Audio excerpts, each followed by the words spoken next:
সংস্কার ছোট পরিসরে হলে নির্বাচন ডিসেম্বরে, বৃহত্তর হলে জুনে, বললেন প্রধান উপদেষ্টা। হাসিনা সিংহাসন অটল রাখতে সব ধরনের নোংরামি প্রশ্রয় দিয়েছিলেন। ধর্ষকের প্রকাশ্যে শাস্তির দাবিতে খেলাফত মজলিসে বিক্ষোভ। জানাবো শেখ সেলিম হেনস্থা করেছিলেন কিনা, মুখ খুললেন সোহেল তাজ। এবং সর্বশেষ জানাবো হোটেলে আটকে রেখে নার্সকে ধর্ষণ, হাসপাতালের মালিক গ্রেপ্তার। শুনছিলেন সংবাদ শিরোনাম, এবারে বিস্তারিত। সংস্কার ছোট পরিসরে হলে নির্বাচন ডিসেম্বরে, বৃহত্তর হলে জুনে, বললেন প্রধান উপদেষ্টা। অবাধ, সুষ্ঠু ও অংশগ্রহণমূলক নির্বাচন অনুষ্ঠানের প্রতিশ্রুতি পুনর্ব্যক্ত করেছেন অন্তর্বর্তী সরকারের প্রধান উপদেষ্টা অধ্যাপক মোহাম্মদ ইউনূস। তিনি বলেন, রাজনৈতিক দলগুলো ছোট পরিসরে সংস্কার চাইলে নির্বাচন ডিসেম্বরে হতে পারে, তবে বৃহত্তর পরিসরে হলে আগামী বছরের জুনে নির্বাচন অনুষ্ঠিত হবে। অন্তর্বর্তী সরকারের সংস্কার কার্যক্রমের প্রতি জাতিসংঘের প্রতিশ্রুতি পুনর্ব্যক্ত করেন সংস্থাটির মহাসচিব অ্যান্তোনিও গুতেরেস। তিনি আশা প্রকাশ করেন, সংস্কারগুলো একটি অবাধ ও সুষ্ঠু নির্বাচন এবং দেশের প্রকৃত রূপান্তর ঘটাবে।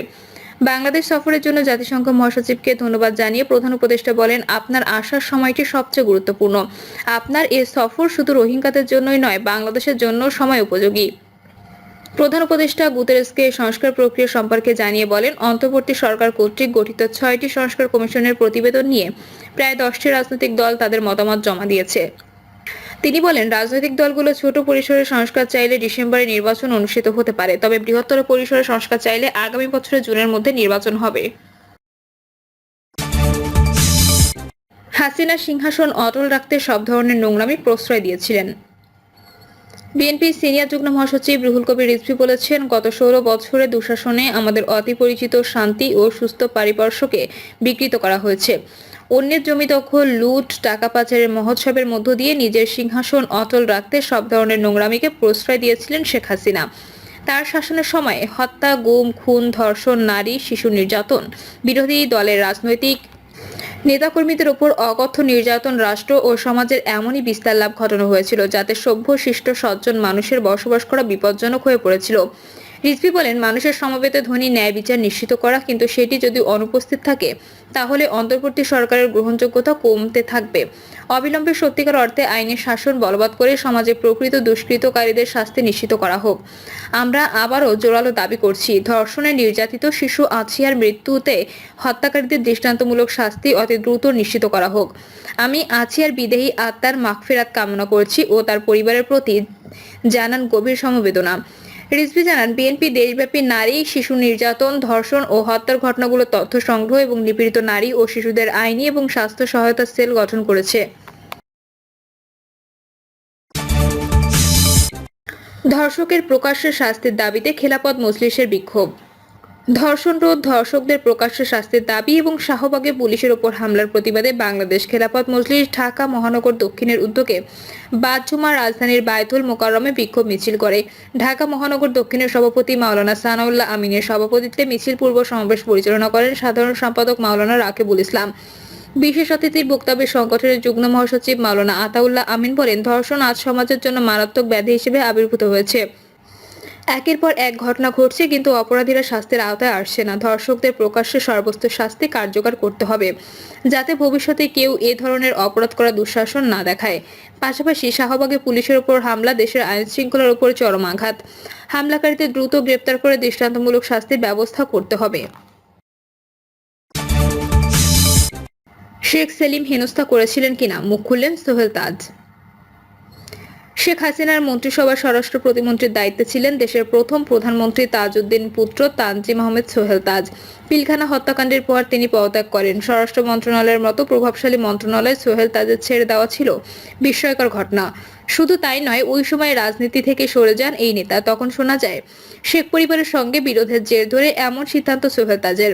এ বিষয়ে সম্প্রতি মুখ খুলেছেন সোহেল তাজ। মাল্টিমিডিয়ায় দেওয়া একান্ত সাক্ষাৎকারে শেখ পরিবারের সঙ্গে নিজের সম্পর্কের টানাপোড়েন, রাজনীতিতে আওয়ামী লীগের ভুল এবং হাসিনা সরকারের নানা অনিয়ম দুর্নীতি নিয়ে মুখ খুলেছেন সোহেল তাজ।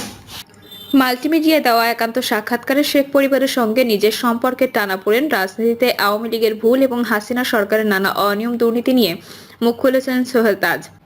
সাক্ষাৎকার নিয়েছেন হাসান সাইদুল। স্বরাষ্ট্র প্রতিমন্ত্রী থাকা অবস্থায় শেখ ফজলুল করিম সেলিম আপনাকে শারীরিকভাবে হেনস্থা করেছেন বলে রাজনীতিতে আলোচনা রয়েছে। বিষয়টি সত্যি কিনা এমন প্রশ্নে সোহেল তাজ বলেন, শেখ সেলিমের সঙ্গে আমার যে ঘটনাগুলো আপনারা শুনেছেন সেগুলো বানোয়াট ঘটনা। আমার মন্ত্রণালয় অনেক হাই বাজেটের মন্ত্রণালয়। এখানে আনসার ছিল, বিডিআর ছিল, পুলিশ ছিল, কারা ব্যবস্থা ছিল, কোস্ট গার্ড ছিল। বৃহৎ পরিসর নিয়ে স্বরাষ্ট্র মন্ত্রণালয়। এখানে বাজেট কিন্তু অনেক। এই মন্ত্রণালয়ে কিন্তু অনেক মানুষের চোখ থাকে কন্ট্রাক্টগুলো পাওয়ার জন্য। আমি চেয়েছিলাম এগুলো যাতে সঠিকভাবে নিয়ম মেনে হয়, কিন্তু আমি বিভিন্ন জায়গা থেকে নোটিশ করেছি একটি প্রভাবশালী মহল, বিশেষ করে একটি পরিবারের সদস্যরা এভাবে প্রভাব খাটাতে চেষ্টা করেছে। এখানে আরো কিছু বাণিজ্য ছিল, এর মধ্যে একটি পুলিশের বদলি বাণিজ্য, যেটা আমি থামিয়ে দিয়েছিলাম। আমি আমার অধীনস্থ সব প্রধানদের ডেকে স্পষ্টভাবে বলে দিয়েছিলাম, আজকে থেকে সব বাণিজ্য বন্ধ, টাকার বিনিময়ে কোনো বদলি হবে না। আর তখন আমি বুঝতে পেরেছিলাম কার কার স্বার্থে আঘাত লেগেছে। এখানে একটি পরিবারের অনেক সদস্য ছিলেন যারা এগুলো ডিলিংস করতেন। আপনারা খোঁজ নিয়ে দেখেন তারা পরবর্তীতে এখানে সক্রিয় ছিল। এখানে বড় বড় কন্ট্রাক্ট আছে, র্যাবের হেলিকপ্টার, কারাগার সংস্কার, নতুন কারাগার বানানো, পুলিশ সদস্যদের পোশাক থেকে শুরু করে অস্ত্র, গোলাবারুদ সহ অনেক কিছু। অনেক বড় বাজেটের মন্ত্রণালয়, স্বরাষ্ট্র মন্ত্রণালয়। তাই এসব দুর্নীতিগুলো আমি থামাতে চেয়েছিলাম, কিন্তু আমি দেখেছি এই পরিবারের অনেক সদস্যই দুর্নীতির মধ্যে জড়িত। সোহেল তাজ বলেন, শেখ সেলিমের সঙ্গে আমার সরাসরি তেমন কিছু হয়নি, কিন্তু আমি আমার জায়গা থেকে এগুলো বন্ধ করে দিয়েছিলাম। আরেকটি ঘটনা ঘটেছিল শেখ সেলিমের বেয়াই টুকু সাহেব, যার উপর বিদেশে যাওয়ার নিষেধাজ্ঞা ছিল সে সময়। আমাকে ইমিগ্রেশন থেকে ফোন করা হয়েছিল। তখন আমি আবার প্রধানমন্ত্রীকে ফোন করি যে উনাকে এরকম ভাবে আটকানো হয়েছে। প্রধানমন্ত্রী আমাকে বলেছিলেন যেতে দিও না। আমি এটি অনুসরণ করেছিলাম। এই বিষয়টা নিয়ে শেখ সেলিম হয়তো আমার সঙ্গে মনক্ষুণ্ণ হয়ে থাকতে পারেন, আমি জানি না। তবে আমার সঙ্গে সরাসরি কোনো দ্বন্দ্ব হয়নি। শেখ পরিবারের মধ্যে বিভেদ নিয়ে সোহেল তাজ বলেন, শেখ পরিবারের ভেতরে 2-3টা গ্রুপ আছে। শেখ সেলিম ও শেখ হাসিনার ভেতরে একটা টানাপোড়েন ছিল। তাই যেহেতু আমার বিরোধটা হয়েছিল শেখ হাসিনার সঙ্গে, মানুষ যাতে এটা বুঝতে না পারে তা ঢাকার জন্য শেখ সেলিমের বিষয়টাকে নিয়ে আসা হয়েছে। তাহলে এক ঢিলে দুই পাখি মারা হলো। হোটেলে আটকে রেখে নার্সকে ধর্ষণ, হাসপাতালের মালিক গ্রেপ্তার। নিজ ক্লিনিকের নার্সকে অপহরণ করে কক্সবাজারের একটি আবাসিক হোটেলে টানা 3 দিন আটকে রেখে ধর্ষণের অভিযোগ উঠেছে মাদারীপুরের শিবচর ইউনাইটেড হাসপাতালের মালিক আপেল মাহমুদের বিরুদ্ধে। গতকাল বৃহস্পতিবার রাতে শিবচরের বাহাদুরপুর এলাকা থেকে তাকে গ্রেপ্তার করেছে পুলিশ ও মামলার এজাহার সূত্রে জানা যায়, শিবচর ইউনাইটেড হাসপাতালে কর্মরত একজন নার্সকে বিভিন্ন সময় হাসপাতালের মালিক আপেল মাহমুদ কুপ্রস্তাব দিতেন। তার কুপ্রস্তাবে রাজি না হওয়ায় গত বছরের 20 ডিসেম্বর ওই নার্স হাসপাতালে কাজ শেষ করে বাড়ি ফেরার পথে তার গতিরোধ করে আপেল মাহমুদ জোরপূর্বক একটি মাইক্রোবাসে তাকে তুলে মেরে ফেলার ভয় দেখিয়ে কক্সবাজারে নিয়ে যান। সেখানে একটি আবাসিক হোটেলে তাকে টানা 3 দিন আটকে রেখে ধর্ষণ করেন। পরে 25 ডিসেম্বর তাকে শিবচর এনে একটি নন জুডিশিয়াল স্ট্যাম্পে স্বাক্ষর করে ভুয়া বিয়ের নথি তৈরি করে ছেড়ে দেন আপেল মাহমুদ। এই ঘটনার পর গত 30 ডিসেম্বর ওই নার্সের পরিবার শিবচর থানায় মামলা দায়ের করতে গেলে মামলা না নেওয়ায় মাদারীপুর আদালতের দ্বারস্থ হয় তারা। পরে আদালতের নির্দেশে চলতি বছরের 7 জানুয়ারি শিবচর থানায় আপেল মাহমুদের বিরুদ্ধে একটি ধর্ষণ মামলা করা হয়। এই ঘটনার পর আপেল মাহমুদ পলাতক ছিলেন। গোপন সংবাদের ভিত্তিতে রাতে শিবচর থানার এসআই রেণুকা আক্তারের নেতৃত্বে পুলিশের একটি দল শিবচরের পাঁচচর ইউনিয়নের বাহাদুরপুর এলাকায় অভিযান চালিয়ে ক্লিনিক মালিক আপেল মাহমুদকে গ্রেপ্তার করেন। শিবচর থানা পুলিশের ভারপ্রাপ্ত কর্মকর্তা মোহাম্মদ রতন শেখ বলেন, আসামি আপেল মাহমুদ শিবচর ইউনাইটেড হাসপাতালের একজন শেয়ার পার্টনার মালিক। তার প্রতিষ্ঠানে কর্মরত এক নার্সকে ধর্ষণের মামলায় তাকে গ্রেপ্তার করা হয়েছে। আজ দুপুরে তাকে মাদারীপুর আদালতের মাধ্যমে কারাগারে পাঠানো হয়েছে। এছাড়া তিনি শিশু ধর্ষণ চেষ্টা মামলার এজাহারভুক্ত আসামি এবং তার বিরুদ্ধে চাঁদাবাজির মামলাও রয়েছে। তাকে গ্রেপ্তারে স্থানীয় লোকজন খুশি হয়েছে। তিনি এলাকায় খারাপ প্রকৃতির লোক হিসেবে পরিচিত।